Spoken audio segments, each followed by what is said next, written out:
hubris, the arrogance, right, that is evident in both sides.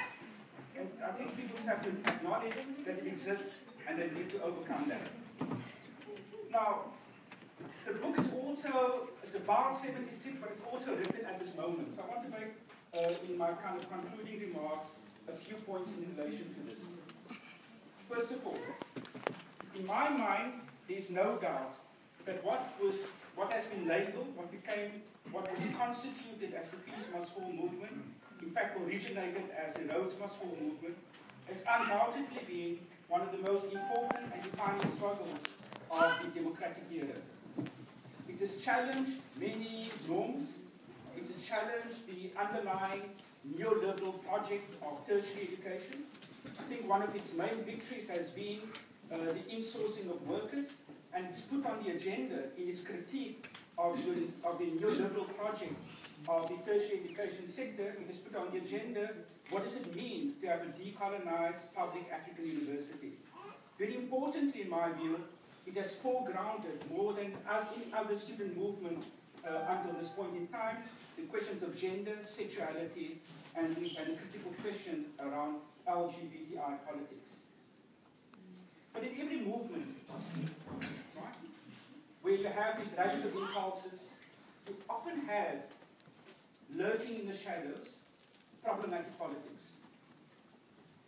And these problematic politics often dress themselves up as the most radical politics. And I think that one needs to confront some of the dangers in the politics at the moment. In my view, and all political tendencies have problems. But I think that as the movement of last year recedes and fragments, right, what one has emerging, I'll be done now. What one has emerging, right, is a particular variant of narrow, race-based, essentialist politics. It's the kind of politics that thinks it's okay to say, fuck whites. It's the kind of politics that says it's okay to hold up a banner, kill whites, as you had in the Zimbabwe demonstration in Cape Town. Right? It's the kind of politics, that defends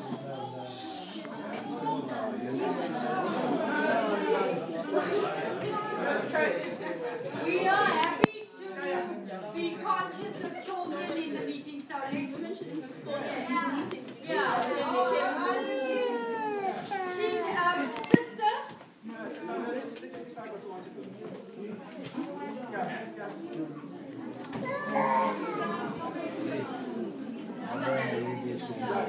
Okay. Please. Okay, I'm getting done. Okay? It's the kind of politics that can today still defend Robert Mugabe.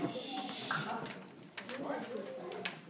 It's a kind of politics that says that what is most important is this idea of a general, vague black unity that leads to a defense of Robert Mugabe.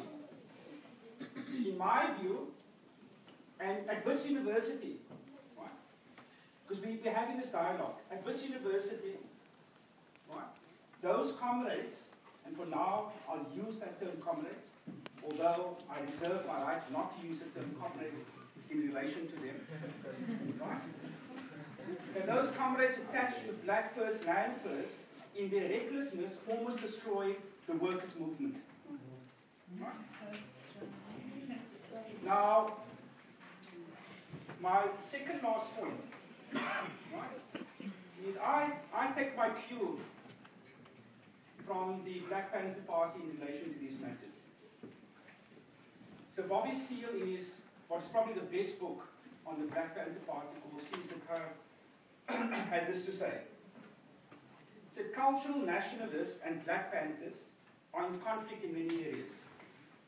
Basically, cultural nationalism sees the white man as the oppressor and makes no distinction between racist whites and non-racist whites, as the Panthers do.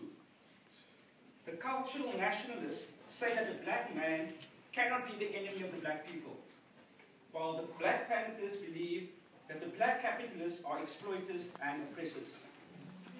Although the Black Panther Party believes in black nationalism and black culture, it does not believe that either will lead to black liberation or the overthrow of the capitalist system and are therefore ineffective. My final point is this: we are at a crossroads. We're at a crossroads in the country, but also in the tertiary education sector. The government and the university administrators have made it very clear that they're going to at least increase fees by 6% this year or next year. Right? The movement of the students at the moment is far too weak to challenge the authorities. What one needs now is not only a critical reflection of where we've come from, where we are, but also to prepare for the struggles that are going to take place in the next few months. Thank you.